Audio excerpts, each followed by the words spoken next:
വെള്ളാപ്പള്ളി നടേശന്റെയും വെല്ലുവിളികളെയും വിമർശനങ്ങളെയും ഒറ്റക്കെട്ടായി നേരിടാൻ UDF നേതൃത്വം ഒരുങ്ങുകയാണ്. വരാനിരിക്കുന്ന തിരഞ്ഞെടുപ്പുകൾ ലക്ഷ്യമിട്ട് മുന്നണിയുടെ അടിത്തറ വിപുലപ്പെടുത്താനുള്ള തീവ്ര ശ്രമങ്ങൾക്കാണ് കോൺഗ്രസും മുസ്ലിം ലീഗും തുടക്കമിട്ടിരിക്കുന്നത്. പ്രതിപക്ഷ നേതാവ് VD സതീശനും മുസ്ലിം ലീഗ് നേതൃത്വവും തമ്മിൽ പാണക്കാട് വെച്ച് നടത്തിയ നിർണായക ചർച്ചകൾ ഇതിന്റെ ഭാഗമാണ്. മുസ്ലിം ലീഗ് നേതാക്കളുമായുള്ള കൂടിക്കാഴ്ചയ്ക്ക് ശേഷം പ്രതിപക്ഷ നേതാവ് VD സതീശൻ മുന്നണിയുടെ ആത്മവിശ്വാസം വ്യക്തമാക്കുകയുണ്ടായി. തിളക്കമാർന്ന വിജയത്തോടെ UDFനെ അധികാരത്തിലേക്ക് തിരിച്ചു കൊണ്ടുവരാൻ കഴിഞ്ഞില്ലെങ്കിൽ വെള്ളാപ്പള്ളി പറഞ്ഞതുപോലെ രാഷ്ട്രീയ വനവാസത്തിന് പോകുമെന്നാണ് പറഞ്ഞത്. അത് ഞങ്ങളുടെ ആത്മവിശ്വാസമാണ്. ഉജ്ജ്വല ഭൂരിപക്ഷത്തോടെ UDFന് അധികാരത്തിൽ തിരിച്ചു വരാനാകും എന്നും അദ്ദേഹം പറഞ്ഞു. 2026 നിയമസഭാ തിരഞ്ഞെടുപ്പാണ് UDFന്റെ പ്രധാന ലക്ഷ്യം. ടീം UDF ആണ് മുന്നണിയുടെ ഏറ്റവും വലിയ കരുത്തെന്നും സതീശൻ ഊന്നിപ്പറഞ്ഞു. നിലമ്പൂർ ഉപതെരഞ്ഞെടുപ്പിലെ വിജയം ഇതിന് തെളിവാണെന്നും നേതാക്കൾക്കും പ്രവർത്തകർക്കും ആത്മവിശ്വാസം നൽകുന്ന ഐക്യമാണ് മുന്നണിയിലുള്ളതെന്നും അദ്ദേഹം കൂട്ടിച്ചേർത്തു. മുസ്ലിം ലീഗ് നേതാവ് PK കുഞ്ഞാലിക്കുട്ടിയും വെള്ളാപ്പള്ളിയുടെ വെല്ലുവിളി ഏറ്റെടുക്കുന്നുവെന്ന സൂചന നൽകി. പ്രതിപക്ഷ നേതാവിനെ വനവാസത്തിന് പോകാൻ അനുവദിക്കില്ലെന്ന് അദ്ദേഹം പ്രഖ്യാപിച്ചു. UDFനെ കൂടുതൽ ശക്തിപ്പെടുത്തുമെന്ന സൂചനകളും പുറത്തേക്ക് വരുന്നുണ്ട്. തിരഞ്ഞെടുപ്പിന് മുൻപ് UDFന്റെ അടിത്തറ വിപുലമാക്കുമെന്ന് സതീശൻ ആവർത്തിച്ചു. അതിന്റെ വിശദാംശങ്ങൾ ഇപ്പോൾ വെളിപ്പെടുത്തുന്നില്ലെന്നും അദ്ദേഹം കൂട്ടിച്ചേർത്തു. കേരള കോൺഗ്രസ് വിഭാഗത്തെ UDFൽ തിരികെ എത്തിക്കണമെന്ന ആഗ്രഹം മുസ്ലിം ലീഗിനുണ്ട്. പ്രതിപക്ഷ നേതാവിന്റെ വാക്കുകളിൽ ഈ ചർച്ചകളുടെ സൂചനയുണ്ടെന്നാണ് രാഷ്ട്രീയ നിരീക്ഷകർ വിലയിരുത്തുന്നത്. സമുദായങ്ങളെയും വ്യക്തികളെയും ലക്ഷ്യമിട്ടുള്ള വർഗീയ പരാമർശങ്ങൾക്കെതിരെ UDF ശക്തമായ നിലപാടെടുത്തു. വർഗീയതയെയും വിദ്വേഷ പ്രചരണത്തെയും UDF ഒറ്റക്കെട്ടായി എതിർക്കുമെന്ന് VD സതീശൻ വ്യക്തമാക്കി. ശ്രീനാരായണ ഗുരുദേവൻ എന്ത് പറയരുതെന്നും എന്ത് ചെയ്യരുതെന്നും പറഞ്ഞിരിക്കുന്നത് വിനീതമായി ഓർമ്മിപ്പിക്കുക മാത്രമാണ് താൻ ചെയ്തതെന്നും ആരോടും വ്യക്തിപരമായ പ്രശ്നങ്ങളില്ലെന്നും അദ്ദേഹം പറഞ്ഞു. വിദ്വേഷ പ്രചരണത്തിന് പിന്നിൽ CPMന് പങ്കുണ്ടെന്ന് സതീശൻ ആരോപിച്ചു. മുസ്ലിം ലീഗിന് തീവ്രത പോരെന്ന് പറഞ്ഞ് നിലവിൽ വന്ന എല്ലാ ശക്തികളെയും പ്രോത്സാഹിപ്പിക്കുന്നത് CPM ആണെന്ന് അദ്ദേഹം കുറ്റപ്പെടുത്തി. INLനെയും NDFനെയും CPM പ്രോത്സാഹിപ്പിച്ചു എന്നും അദ്ദേഹം വാദിച്ചു.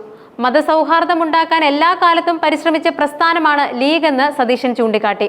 ബാബരി മസ്ജിദ് പ്രശ്നം വന്നപ്പോഴും ഇത് കണ്ടതാണ്. അന്ന് പാണക്കാട് ശിഹാബ് തങ്ങൾ ചെയ്തതുപോലെ മുനമ്പം വിഷയം വന്നപ്പോൾ സാദിഖ് അലി ശിഹാബ് തങ്ങളും ശക്തമായ നിലപാടെടുത്തു. മുനമ്പത്തെ സമരസമിതി BJPക്കാരെ ആട്ടിയോടിച്ചതിനെയും അദ്ദേഹം പരാമർശിച്ചു. UDFും ലീഗ് നേതൃത്വവും പറഞ്ഞതാണ് ശരിയെന്ന് യാഥാർത്ഥ്യമായെന്നും അത് വർഗീയതയ്ക്കെതിരായ പോരാട്ടമായിരുന്നുവെന്നും സതീശൻ വിശദീകരിച്ചു. വർഗീയ വിദ്വേഷമുണ്ടാക്കാൻ ആര് ശ്രമിച്ചാലും അതിനെ ശക്തമായി എതിർക്കുമെന്നും അദ്ദേഹം ആവർത്തിച്ചു. രാജ്യത്തുടനീളം ക്രൈസ്തവരും ക്രൈസ്തവ ദേവാലയങ്ങളും അവരുടെ സ്ഥാപനങ്ങളും ആക്രമിക്കപ്പെടുന്നതിൽ പ്രതിപക്ഷ നേതാവ് ആശങ്ക പ്രകടിപ്പിച്ചു. ക്രിസ്മസ് കൂട്ടായ്മകളും പ്രാർത്ഥനകളും തടസ്സപ്പെടുത്തുന്നു. നിരവധി വൈദികരും പാസ്റ്റർമാരും ജയിലിലാണ്. പല വൈദികരും മർദ്ദനമേറ്റ് തുടങ്ങിയ കാര്യങ്ങൾ അദ്ദേഹം ചൂണ്ടിക്കാട്ടി. 90 വയസ്സുള്ള ഒരു വൈദികന്റെ കൈ പിന്നിൽ കെട്ടി മർദ്ദിച്ച ക്രൂരതയും അദ്ദേഹം ഓർമ്മിപ്പിച്ചു. അടുത്തിടെ ഛത്തീസ്ഗഡിൽ 2 മലയാളി കന്യാസ്ത്രീകൾ അറസ്റ്റിലായ സംഭവം UDF സജീവ ചർച്ചയാക്കും. ഈ വിഷയത്തിൽ പാർലമെന്റിൽ നിന്നും പ്രതിപക്ഷ പ്രതിനിധി സംഘം ഛത്തീസ്ഗഡിലേക്ക് പോയിട്ടുണ്ട്. കേരളത്തിൽ നിന്നും MLAമാരായ റോജി M ജോണും സജീവും ജോസഫും സംഭവസ്ഥലം സന്ദർശിച്ചു.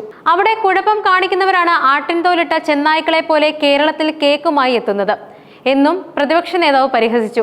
ആ പൊള്ളത്തരമാണ് തുറന്നു കാട്ടപ്പെട്ടതെന്നും അദ്ദേഹം പറഞ്ഞു. മുസ്ലിം ലീഗ് അധ്യക്ഷൻ സാദിഖ് അലി ശിഹാബ് തങ്ങളും സതീശന്റെ വാക്കുകൾക്ക് പിന്തുണ നൽകി. കോൺഗ്രസും ലീഗും ഒറ്റക്കെട്ടായി UDFനെ ശക്തിപ്പെടുത്തി വരാനിരിക്കുന്ന തിരഞ്ഞെടുപ്പുകളിൽ വലിയ തിരിച്ചുവരവിന് വേണ്ടി പ്രയത്നത്തിലാണെന്നും അത് വിജയം കാണുമെന്നും അദ്ദേഹം ആത്മവിശ്വാസം പ്രകടിപ്പിച്ചു. പ്രതിപക്ഷ നേതാവിനേക്കാൾ ഇരട്ടി ആത്മവിശ്വാസമാണ് ലീഗിനുള്ളതെന്നും അദ്ദേഹം കൂട്ടിച്ചേർത്തു. രാജ്യത്തെ മതസ്വാതന്ത്ര്യം ഇല്ലാതാക്കാനുള്ള ശ്രമമാണ് ഛത്തീസ്ഗഡിലുണ്ടായത്. മതേതരത്വത്തിനെതിരായ BJPയുടെ പ്രവർത്തനം അനുവദിക്കാനാകില്ല. കന്യാസ്ത്രീകൾ അടക്കമുള്ള മിഷണറി പ്രവർത്തകർ ആരോഗ്യ വിദ്യാഭ്യാസ മേഖലകളിൽ നടത്തിയ പ്രവർത്തനം മറക്കാനാകില്ലെന്നും മതത്തിന്റെ പേരിൽ അവരെ ക്രൂശിക്കുന്ന നടപടി അംഗീകരിക്കാനാകില്ലെന്നും അദ്ദേഹം പറഞ്ഞു. ഡൽഹിയിൽ മുസ്ലിം ലീഗിന്റെ ആസ്ഥാന മന്ദിരത്തിന്റെ നിർമ്മാണം പൂർത്തിയായതും ഓഗസ്റ്റ് 24 വൈകിട്ട് 3 ഡൽഹി നെഹ്റു സ്റ്റേഡിയത്തിൽ നടക്കുന്ന ഉദ്ഘാടന ചടങ്ങിൽ സോണിയാഗാന്ധി ഉൾപ്പെടെയുള്ള ദേശീയ നേതാക്കൾ പങ്കെടുക്കുമെന്നും തങ്ങൾ അറിയിച്ചു. വയനാട് ദുരിതബാധിതർക്ക് ലീഗിന്റെ നേതൃത്വത്തിൽ വീട് നിർമ്മിക്കുന്നതിന് വേണ്ടിയുള്ള ഭൂമി ഏറ്റെടുത്തതായും നിർമ്മാണ പ്രവർത്തനങ്ങൾ സമയബന്ധിതമായി പൂർത്തിയാക്കുമെന്നും പാണക്കാട് തങ്ങൾ വിശദീകരിച്ചു. ഈ നീക്കങ്ങളെല്ലാം വരാനിരിക്കുന്ന തിരഞ്ഞെടുപ്പുകൾക്ക് മുന്നോടിയായി UDFനെ ശക്തിപ്പെടുത്താനുള്ള ശ്രമങ്ങളായാണ് വിലയിരുത്തപ്പെടുന്നത്. കേരള രാഷ്ട്രീയത്തിൽ ഇനി വരുന്ന ദിവസങ്ങൾ നിർണായകമാകും.